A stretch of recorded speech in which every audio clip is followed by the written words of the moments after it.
Well, good morning, friends. Welcome to Friday. One of the things that I use for my own personal prayer life, I have a routine that I use each day. Is one of the books that I use is this book here. Some of you might know it. It's called Iona Prayer Book. I have another one that's both similar. That's from the same community. Iona is a community uh, over in, I believe it's in Scotland, or it might be Ireland. That is an ancient monastic community, and it has a current new community that's there. And they produce a lot of prayer and music and other things. Some of the music that we sing at some of our services, the summons, was actually written there by the same people that write that prayer book. So that's what I use right now for my daily prayer. Sometimes I use the Book of Common Prayer, but it's sort of set up. And Fridays are always listed as celebration days.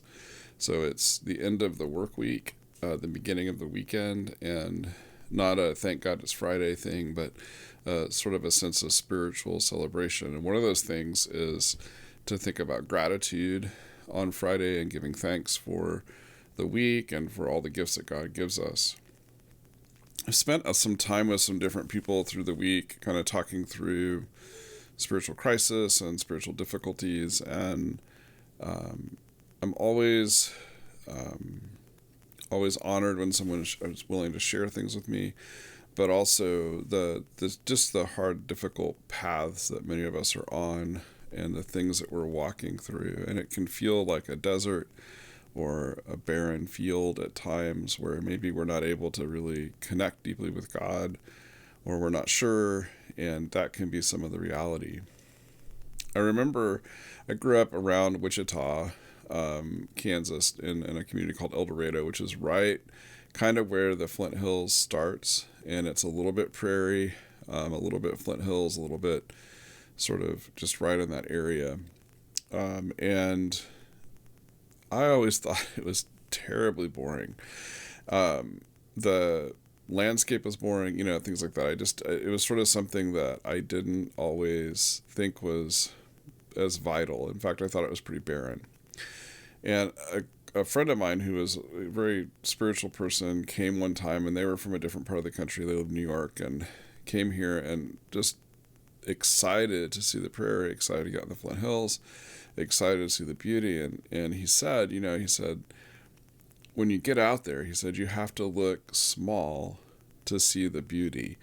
And he said, there's so many butterflies and birds and little tiny wildflowers and this beautiful area. And if you go at the right time of the year, it's just bursting forth with life. And so he saw a totally different way. And what I couldn't see, he saw as the blessing and when the rain would come.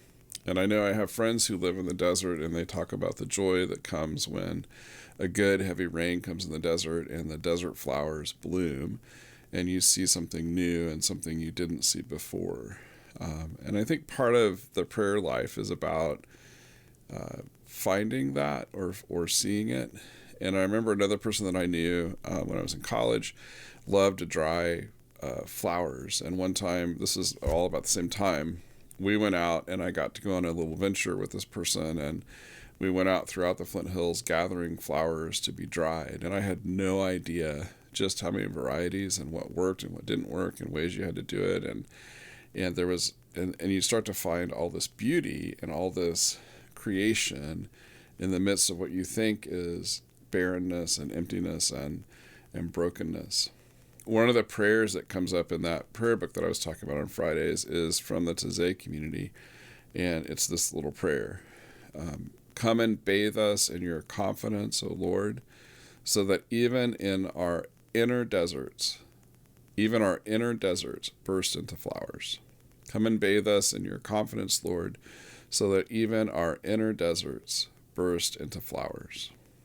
Maybe you have an inner desert, that barren place, that place that seems like there's nothing there, or maybe even in your own spiritual life you feel that you don't have a worthiness, or you aren't big enough, or you aren't spiritual enough, or you aren't prayerful enough, or whatever it might be. That's that kind of barrenness that we can think of, or that desert place.